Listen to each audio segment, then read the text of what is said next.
साथियों, यूपीएसआई 2025 की अगर आप तैयारी कर रहे हैं तो मैं आप लोगों को बता देना चाहता हूं, यूपीएसआई 2025 भर्ती आने से पहले योगी जी ने बहुत बड़ा कदम उठाया है, जिन्होंने साफ साफ बताया है कि जो भी लोग भ्रष्टाचार करेंगे, जो भी लोग धांधलेबाजी में शामिल थे 2021 में या 2024-25 में शामिल थे यूपी पुलिस कांस्टेबल में, या हो सकते हैं या भ्रष्टाचार फैला रहा है कोई भी सरकारी कर्मचारी, तो उनके लिए सख्त कार्यवाही की जाएगी। योगी जी का साफ साफ आदेश आया है ट्वीट के माध्यम से, ये आप लोग पढ़ सकते हैं। भ्रष्टाचार के घुन को समाप्त करने की आवश्यकता है।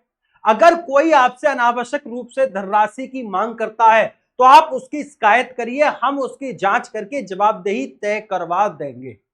आगे बोल रही हैं, जो गलत तरीके से आपसे धनराशि की डिमांड करेगा उस व्यक्ति के परिवार की वह अंतिम सरकारी नौकरी होगी, फिर उस परिवार का कोई व्यक्ति सरकारी सेवा में नहीं आ पाएगा। इन्होंने साफ साफ आदेश में ये बोला है। अब आगे बात करने से पहले मैं आप लोगों से ये बात करने जा रहा हूं कि भाई 9534 भर्ती में ऐसा क्या हुआ था कि जिसकी वजह से कट ऑफ बहुत अधिक गई थी। आप सभी को पता है कि अगर मैं बात कर लेता हूं 2016-17 की, तो 2016-17 में आपकी जो कट ऑफ गई थी वो कितनी गई थी भाई साहब? 100 के आसपास कट ऑफ गई थी। 120 पर तो टॉप कर दिया था, 120 पर तो टॉपर बैठे थे। आप सभी को पता है टॉप 4 में तो आपके विवेक कुमार यानी एग्जामपुर वाले भी आए थे। इस भर्ती में उनका नंबर तक नहीं आया। जिन्होंने 2016-17 का पेपर जो हार्ड आया था, हार्ड पेपर में वो चौथी रैंक लेकर बैठे हुए थे, पर लेकिन जो पेपर जो बोल रहे थे 2021 में इजी आया है, उस पेपर में उनका नंबर ही नहीं आया। क्यों नहीं आया? उसका कारण यह था कि दरोगा भर्ती में मास्टर कंप्यूटर हैक कर हल किए प्रश्न पत्र, यानी कंप्यूटर को ही हैक कर लिया गया था प्रश्न पत्र हल करने के लिए। इतनी बड़ी धांधलेबाजी हुई है। ये तो मैं एक दिखा रहा हूं, अभी हजारों आपको ऐसी न्यूज बताने जा रहा हूं जो खुद भर्ती बोर्ड ने न्यूज़पेपरों को, चैनल्स को, न्यूज रिपोर्टर्स को ये बताया है। सुनिए, उत्तर प्रदेश पुलिस एसआई भर्ती 2021 में 14 अप्रैल 2022 को मेरिट लिस्ट निकाली जाती है, जिसमें 36,170 अभ्यर्थियों का नाम आता है। दोस्तों यकीन मानिएगा, 170 अभ्यर्थी वो लोग हैं जिनके 160 में से 160 नंबर आ रहे थे, 160 में से 60 नंबर आ रहे थे। अगर इनका बस चलता ना 160 में से 200 नंबर भी ला सकते थे। ये 160 में से 200 नंबर भी ला सकते हैं। 170 अभ्यर्थी तो ऐसे थे। अब सोचिए आपकी मेरिट कहां जाएगी। देखो, ये तो मैंने आपको ही बता दिया, दरोगा भर्ती में मास्टर कंप्यूटर हैक कर हल किया प्रश्न पत्र। आगे सुनिए कि कांस्टेबल लेखपाल यूपी ट्रिपल एससी में इनके पीईटी में 37 नंबर आए थे। किनके भाई साहब? ये प्रतीक चौधरी साहब के। एक प्रतीक चौधरी साहब है, इनके पीईटी में कितने मार्क्स आए हैं? मात्र और मात्र 37 क्वेश्चन सही हुए थे, 37 नंबर आए थे। अगर मैं बात कर लेता हूं दरोगा भर्ती में 155 नंबर लाकर बैठे हैं भाई साहब। ये 155 नंबर लाकर बैठे हैं भैया। पीईटी में 35 ही रह गए और दरोगा भर्ती में 155 आ गए। वाह वाह, कहां से टैलेंट आ गया इतनी जल्दी आपके अंदर। आगे सुनिए भैया, ऐसा ही भर्ती 2021 का फर्जीवाड़ा, ये सब लोग पकड़े गए। क्या ये अफवाह थे? अगर अफवाह है तो भर्ती बोर्ड ने कहां से पकड़ लिए? ये अफवाह नहीं थी, वहां पर पेपर लीक हुआ था, धांधलेबाजी तगड़ी हुई थी।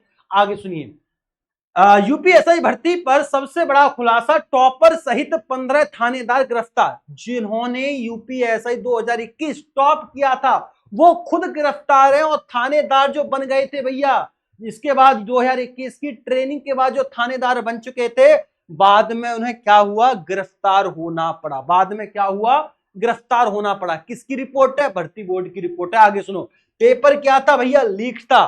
कैसे लीक था? सुनो, दरोगा भर्ती परीक्षा में धांधली करने वाले अंतरराज्य गिरोहों का भंडाफोड़ हुआ। ये गिरोह थे जो धांधलेबाजी करा रहे थे। कैसे करा रहे थे भैया? कौन था? नीरज था, संतोष यादव था, विनय मोहन यादव था, आकाश श्रीवास्तव था, अविनाश यादव था। ये सभी लोग कैसे थे? इन्होंने भैया पेपर लीक कराने की पूरी पूरी कोशिश की थी और पेपर लीक कराया था। बाद में ये लोग पकड़े गए। सुनो, सॉल्वर बिठाकर दरोगा परीक्षा पास करने वाले 6 गिरफ्तार। अब ये 6 गिरफ्तार और अलग कर दिए गए। सुनिए, हजारों की संख्या में गिरफ्तार हुए थे। देखिए सुनिए, 15 लाख में दरोगा बनाने वाले गिरोहों को दबोचा। और सुनिए, यूपीएसआई भर्ती परीक्षा को लेकर बड़ा खुलासा, 12 लोग धरे गए। ये किसकी रिपोर्ट है? भर्ती बोर्ड ने खुद दी है। ये देख लो, ये 12 लोग यहां पर जो है पकड़े गए हैं जिन्होंने यूपीएसआई लीक कराया था। यूपीएसआई एग्जाम स्कैम 2021 की दरोगा भर्ती की ऑनलाइन परीक्षा में सॉल्वर समेत 3 गिरफ्तार हुए थे। दूसरे की जगह सब इंस्पेक्टर की परीक्षा देने आए सॉल्वर गैंग के 2 सदस्य गिरफ्तार हुए। और सुनिए भैया, दरोगा भर्ती की ऑनलाइन परीक्षा में हुई थी नकल। खुलेआम सबको पता थी नकल हुई है, नकल हुई है, धांधलेबाजी हुई है। तभी आप लोग सोचो कि 2016-17 जो भाई पेपर बहुत हार्ड आया था, उसकी जो मेरिट थी 100 पर गई थी, उसकी जो मेरिट थी 100 के आसपास गई थी। और इस बार बच्चा कितनी तैयारी करेगा आप खुद बताइए भाई। 2016-17 जो बच्चे ने मेरिट देखी होगी भाई 100 पर गई थी, तो इस बार 105 लाएंगे, नहीं 110 लाएंगे, चलो 115 तक लाएंगे, चलो 120 तक तैयारी कर लेंगे। जिस बार 120 पर टॉप किया था, तो इस बार 120 नंबर पर तो नंबर आ जाना चाहिए था। 120 पर भी बच्चों के नंबर नहीं आए, तो क्या ये धांधलेबाजी नहीं थी? क्या ये धांधलेबाजी नहीं थी? हमने भी तैयारी की थी, कराई थी ऑफलाइन तरीके से, बहुत अच्छी तरीके से ऑफलाइन हमने तैयारी की थी 2021 में। रिजल्ट क्या निकला था उसमें भी बच्चे खूब अच्छा पेपर करके आए थे। किसी को 115 करा, किसी ने 120 करा, किसी ने 118 करा, किसी ने 122 करा, किसी ने 125 करा। नंबर 1 या 2 के जिन्होंने हाई नंबर किए थे, जिन्होंने 130 प्लस नंबर किए थे, सही किए थे क्वेश्चन, उनका ही नंबर आया। जिन्होंने 130 प्लस क्वेश्चन सही किए थे, उनका ही 1 या 2 बच्चों का नंबर आया, बाद बाकी किसी का भी नंबर नहीं आया। क्यों नहीं आया? क्या कारण था? धांधलेबाजी हुई थी। यहां पर सुनिए, 10 सवाल 4-4 सेकंड में हल किए। मैं आप लोगों को एक सवाल दे रहा हूं, 40 सेकंड में हल कर सकते हैं भाई? हम खुद नहीं सॉल्व कर सकते। मैथ का अगर सवाल आ जाता है वो 40 सेकंड में सॉल्व नहीं होगा। ये मैथ के 10 सवाल 4 सेकंड में सॉल्व कर रहे हैं, इसका क्या कारण है? प्योर धांधलेबाजी। क्या ये सरकार को दिखा नहीं था? जब ये गिरफ्तार कर रहे थे तब ये सरकार को नहीं देखा? हजारों की संख्या में दरोगा गिरफ्तार हुए हैं इसमें। देखो भैया, आगे हिंदी लिखनी नहीं आती और दरोगा बनने चले हैं भाई साहब। देख लो, हिंदी लिखनी नहीं आती, पास की परीक्षा, दरोगा भर्ती में धांधले के आरोप में अभ्यर्थी को जेल, पूछताछ में कई नाम आए सामने। ये देखिए आगे, दरोगा भर्ती परीक्षा में 2 नकलची गिरफ्तार। आगे सुनिए, नकल के सहारे दरोगा बनने की कोशिश में 6 गिरफ्तार। आगे सुनिए, दरोगा भर्ती परीक्षा में 12 और जालसाज परीक्षार्थी गिरफ्तार हुए। ब्रेकिंग न्यूज आती भाई, क्या ऐसा ही एग्जाम पेपर लीक हुआ था। 4 पुलिस उप निरीक्षक को किया बर्खास्त, यानी कि 4 पुलिस उप निरीक्षक यानी कि 4 एसआईओं को, यूपी एसआईओं को बर्खास्त किया है, जो कि धांधलेबाजी के कारण सेलेक्ट हो गए थे और अपनी ड्यूटी निभा रहे थे। वहां पता चला ये तो भाई धांधलेबाजी से आए हैं, इनको बर्खास्त किया जाए। ऐसे 4 नहीं, हजारों आपको दिखा रहा हूं। सुनिए, 2 महिला सहित 15 उप निरीक्षकों को लिया हिरासत में। ये वो यूपीएसआई वाले छात्र हैं जो नकल से घुसे थे, अकल से नहीं, नकल से घुसे थे। सुनिए भैया, आगे एसआई पेपर लीक केस में एक्शन जारी, 2 और ट्रेनी एसआई गिरफ्तार। ये दोनों एसआई बन चुके थे, ये भी गिरफ्तार हो चुके हैं, आगे सुनिए भैया, आगे की मैं बात कर लेता हूं इसमें कि एसआई भर्ती पेपर लीक एक्शन में एसओजी दीवार फांद कर भागे 3 ट्रेनी थानेदार। कितने ऐसे दरोगा थे जो एसआई बन चुके थे, उसके बाद गिरफ्तार किया गया। 3 महिला सहित 9 ट्रेनी एसआई सस्पेंड। एसआई भर्ती पेपर लीक में बड़ा एक्शन। क्या यूपी दरोगा भर्ती में धांधलेबाजी हुई थी? आपके लल्लन टॉप सूप सौरभ जी उन्होंने साफ साफ बोला है, क्या धांधलेबाजी हुई थी? इनका क्वेश्चन मार्क था 2021 में, जब ये धरना प्रदर्शन कर रहे थे आपके विवेक कुमार जी, एग्जामपुर वाले विवेक सर। खूब पता है भाई, इन्होंने खूब अपनी कोशिश की थी, मेहनत की थी, पर इनकी चली नहीं। पुलिस के आगे इनको पीछे हटना पड़ा था, क्योंकि स्टूडेंट का लेवल यहां इतना नहीं था जितना यूपी पुलिस कांस्टेबल में आया था।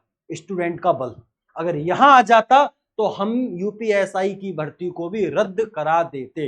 वो अकेला शख्स खड़ा था, जिसके कारण पुलिस के दबाव में उसे भी पीछे हटना पड़ा। ठीक है, चले ये देखिए, आगे देख ले भैया। ये गैंग परीक्षाओं में कराता था पास, परीक्षाओं को पास करा रहा है ये गैंग। देखो आगे, ये देखो जागरण की न्यूज है। यूपी में दरोगा भर्ती में परीक्षा केंद्र का कंप्यूटर रिमोट पर लेकर हल किए प्रश्न पत्र। यूपी में दरोगा भर्ती में परीक्षा केंद्र का कंप्यूटर रिमोट पर लेकर हल किए प्रश्न पत्र। इस तरीके से रिमोट ले रखा था हाथ में और भैया, और ऐसे तरीके से क्वेश्चन आ रहे थे, गूगल सर्च कराया रहा था, इसका आंसर ये रहा, इसका आंसर ये रहा, इसका आंसर ये रहा, टिक लगाओ आगे बढ़ो, टिक लगाओ आगे बढ़ो। ऐसे पेपर सॉल्व हो रहे। सुनिए, दरोगा भर्ती परीक्षा में सॉल्वर गिरफ्तार, कब्जे में फर्जी आधार कार्ड, प्रवेश पत्र बरामद, जाने किसके कहने पर आया था परीक्षा देने। दरोगा भर्ती परीक्षा 9 मिनट में 150 सवाल कर डाले भाई साहब। मात्र 9 मिनट में कितने सवाल? 150 सवाल हल करने वाले 4 दबोचे कंप्यूटर हैक कराया और मिनटों में कर दिया खेल। इससे बेस्ट क्या हो सकती है जॉब? 9 मिनट में जॉब प्राप्त हो गई है। या 9 महीने से, 2 सालों से, 3 सालों से, 5 सालों से बच्चे परेशान हो रहे हैं, मेहनत कर रहे हैं, ये सिर्फ 9 मिनट कंप्यूटर बैठे 150 सवाल सही कर दिए और इनका नंबर आ जाता है। और देखिए, ग्वालियर और देहरादून की कंपनी 10 लाख में करा रही थी अभ्यर्थियों को पास। 10 लाख दो हम आपको पास करेंगे, 10 लाख दो हम आपको पास करेंगे। कहीं रिमोट एक्सेस तो कहीं ब्लूटूथ से नकल। ये था पूरा मामला। तो इसलिए आप सभी को पता होगा कि भाई साहब आपकी जो मेरिट गई थी वो कहां गई थी? वो यहां गई थी। और इस बार योगी जी का आदेश आया है, साफ साफ तरीके से सख्ती है कि इस बार धांधलेबाजी ना हो। इसी कारण की वजह से अब ये परेशान है कि हमने बजट में तो बता दिया कि 7,000 पद खाली हैं, पर लेकिन ये भर्ती ऑनलाइन निकालें या ऑफलाइन निकालें, इस भर्ती की एक परीक्षा कराएं या इस भर्ती की 2 परीक्षा कराएं, प्री प्लस मेंस, धांधलेबाजी रोकने के लिए ये भर्ती जो है अभी यहां इस लेवल पर रुकी हुई है। बट लेकिन ये भर्ती आप लोगों को बहुत जल्द आप सभी के सामने आने की संभावना है, प्रबल संभावना है कि कुछ महीने के अंदर आप सभी के सामने यूपीएसआई की भर्ती आपके सामने होगी। क्योंकि ये चर्चा में चल रही है यूपीएसआई की वैकेंसी। जब आदित्यनाथ योगी जी ने बता दिया, भर्ती बोर्ड ने बता दिया, बजट में बता दिया, तो साफ साफ तरीके से ये स्पष्ट हो जाता है कि हाँ भाई, यूपीएसआई की वैकेंसी अब आपकी आने वाली है। और जब आने वाली है तो उसे कोई रोक नहीं सकता। इसीलिए अब आप लोगों की तैयारी स्ट्रांग होनी चाहिए। अब देखो, धांधलेबाजी हुई थी, बट लेकिन उसमें से भी बहुत सारे ऐसे स्टूडेंट थे जो अपने दम पर निकल कर गए थे। जिन्होंने 125 प्लस स्कोर किया था, जिन्होंने 130 प्लस स्कोर किया था, उनका स्टूडेंट का नंबर आया। वो कैसे आया? वो कड़ी मेहनत कर रहे थे काफी लंबे समय से। क्या कर रहे थे? कड़ी मेहनत कर रहे थे काफी लंबे समय से। जो एवरेज स्टूडेंट था 110 वाला, 115 वाला, उनका नंबर नहीं आ पाया, उनकी सीट को धांधलेबाजी ले गए। पर जो टॉपर स्टूडेंट थे उनको कोई नहीं रोक पाया। तो इस बार मैं आप लोगों को बताना चाहता हूं, इस बार कंपटीशन आपका हार्ड हो सकता है, क्योंकि इस बार कंपटीशन में करीब 25 से 30 लाख फॉर्म भरे जाएंगे। कितना? 25 से 30 लाख फॉर्म भरे जाएंगे। तो इसमें हर एक विद्यार्थी के दिमाग में जैसे पहले था 110 के आसपास नंबर लाने का, तो उस रेंज में बहुत सारे स्टूडेंट हैं। तो इस बार आपको मैं बताना चाहता हूं 125 प्लस वाले स्टूडेंट होंगे, 130 वाले बहुत सारे स्टूडेंट होंगे। वो अलग बात है पेपर का लेवल कैसा आएगा। हो सकता है पेपर का लेवल ऐसा आ जाए 100 भी टच ना कर पाए, हो सकता है पेपर का लेवल ऐसा आ जाए कि भाई 160 प्लस कर दें, 160 में 160 कर दें। वो पेपर के ऊपर डिपेंड होता है, पर 160 में 160 वाला कोई भी नहीं होता, वो धांधलेबाजी होगी तभी संभव है। अगर पेपर इजी भी आता है तो अभी 40-45 कर सकता है, इससे ज्यादा कोई भी स्टूडेंट नहीं कर पाएगा। टॉपर की बात कर रहा हूं, इक्का दुक्का की, 4-5 स्टूडेंट की, बस गिनती के 4-5, बाद बाकी के 125-130 पर ही रुक जाएंगे। अगर आप भी कड़ी मेहनत करना चाहते हैं तो अपना स्कोर 125-130 टॉपर वाला रखेंगे तो 100% सिलेक्शन है। अगर आप लोग सोचे कि नहीं इस बार मेरिट इतनी हाई नहीं जाने वाली, वो कायदा भी है, क्योंकि पिछली बार क्या था, धांधलेबाजी हुई थी। तो इस बार जो मेरिट जाएगी 115 के आसपास जाने की संभावना रहेगी। वो भी मैं 10% बोल रहा हूं। 10% क्यों? क्योंकि अगर आपकी धांधलेबाजी नहीं होती तो ये मेरिट यहां आ सकती है, यहां आ सकती, और धांधलेबाजी हो गई और थोड़ा पेपर इजी आया तो भाई ये मेरिट फिर गलत जाएगी और फिर आपकी मेरिट यहां भी जाने की संभावना है। तो इसलिए सबसे बड़ा जो रोल रहता है इसमें रीजनिंग का रहने वाला है।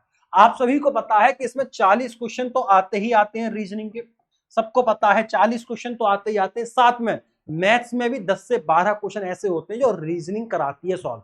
तो 10 से 12 क्वेश्चन और ऐड कर दो तो आपके 50 से 55 क्वेश्चन के बीच में आपको रीजनिंग का खेल खेलना होता है। तो सभी विद्यार्थी अपनी रीजनिंग को स्ट्रांग बनाना है। सबसे बड़ा खेल किसका रहने वाला है? यूपीएसआई में भी रीजनिंग का रहने वाला है। 50 क्वेश्चन के आसपास आपको यूपीएसआई में ये देखने को मिल जाएंगे। अगर आपको ये देखना है कि पिछली बार कैसे क्वेश्चन आए थे तो हमने अपने चैनल पर संजित विद टीटीआई स्टडी पर पेपर सॉल्व कराए हुए हैं। उन पेपरों को देख लीजिए, किस तरीके से रीजनिंग के पेपर आए, किस तरीके से मैथ का पेपर आया, किस तरीके से मैथ का पेपर आया था, रीजनिंग का आया था, जीके जीएस का आया था, हिंदी का आया था। वो पेपर आप देख लीजिए, हमने सॉल्व कराए हुए हैं। अगर कोई भी विद्यार्थी चाहता है कि सर मुझे रीजनिंग बिल्कुल बेसिक से पढ़नी है और उसका रिवीजन करना है अच्छी लेवल से, तो दोस्तों मैं आप लोगों के लिए 1 अप्रैल से बैच स्टार्ट कर रहा हूं। रीजनिंग का बैच स्टार्ट कर रहा हूं जिसमें मैं आप लोगों को 50 से 55 क्वेश्चन डेली कराया करूंगा। 50 से 55 क्वेश्चन डेली कराया करूंगा रात को 8 बजे,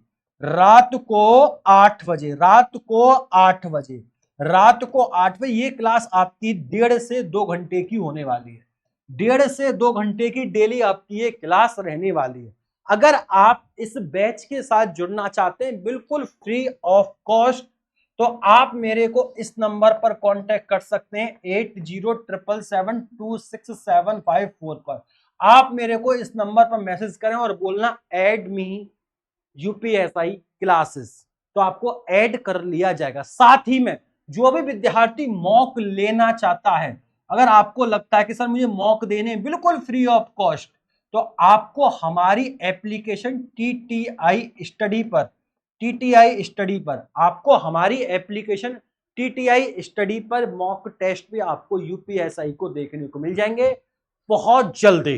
तो अगर आप लोग चाहते हैं कि मैं रीजनिंग का बैच लेकर आऊं प्रॉपर्ली यूट्यूब पर फ्री ऑफ कॉस्ट, जिसमें मैं आपको 50 से 55 क्वेश्चन कराऊं डेली, जो कि यूपीएसआई का लेवल होता है अच्छे लेवल के, तो मुझे कमेंट बॉक्स के माध्यम से जरूर बताना क्या मैं 1 अप्रैल से क्लास स्टार्ट कर दूं या नहीं करूं। कमेंट बॉक्स के माध्यम से जरूर बताना। 1 अप्रैल से यूट्यूब पर रात को 8 बजे Sanjit with TTI study YouTube channel पर। ठीक है भाई दोस्तों, तो आज के लिए इतना ही है और आपकी वैकेंसी बहुत जल्द आएंगी और उसके लिए आपको पहले से प्रिपेयर करना होगा। रीजनिंग को स्ट्रांग करो, हिंदी को स्ट्रांग करो, मैथ को करो, मूल विधि, संविधान और जीके जीएस, इन सभी को आपको स्ट्रांग करना ही होगा अगर आपको यूपीएसआई में सेलेक्ट होना है। सबसे पहले रीजनिंग, फिर दूसरे नंबर पर हिंदी। रीजनिंग का सबसे बड़ा पोर्शन है, फिर हिंदी का है, हिंदी क्योंकि इजी होती है, फिर तीसरे नंबर पर आप मैथ रख सकते हैं, फिर चौथे नंबर पर मूल विधि, संविधान और जीके जीएस को रख सकते हैं। ठीक है, तो आज के लिए इतना ही, फिर मुलाकात होती है किसी नेक्स्ट वीडियो में बहुत ही बेहतरीन अपडेट के साथ। तब तक के लिए नमस्कार, राधे राधे, राम राम, जय श्री राम, जय हिंद, जय भारत, वंदे मातरम। अब मुझे कमेंट बॉक्स में ये जरूर बताइएगा कौन कौन ओवर एज हो चुका है और क्या हमें एज रिलैक्सेशन के लिए मांग उठानी चाहिए या नहीं, क्या हम एज रिलैक्सेशन के लिए ट्विटर कैंपेन करना चाहिए या नहीं, एक बार कमेंट बॉक्स के माध्यम से जरूर बताना। अगर आप लोग मेरे साथ आते हैं तो मैं जरूर ट्विटर अभियान बहुत जल्दी चलाऊंगा। अगर आपने 100 से अधिक कमेंट कर दिए, मैं ये नहीं बोला 1000 करो 2000 करो, नहीं, अगर आप 100 स्टूडेंट भी मेरे साथ आ जाते हैं तो हम 100 से 1000 कमेंट कर सकते हैं। 100 विद्यार्थी, एक विद्यार्थी का 100 कमेंट भी करेगा ना, 100 ट्वीट भी करेगा, तो 100 × 100 कर देना, 10,000 कमेंट हो जाएंगी, 10,000 ट्वीट हो जाएंगी, और 10,000 ट्वीट जब होंगे तो हम तहलका मचा देंगे। सरकार तक बात पहुंच जाएगी, बात खत्म, हमें सरकार तक बात पहुंचानी है, तो हमें एज रिलैक्सेशन भी कराना होगा। तो ठीक है, नमस्कार, राधे राधे, राम राम, जय श्री राम, जय हिंद, जय भारत, वंदे मातरम।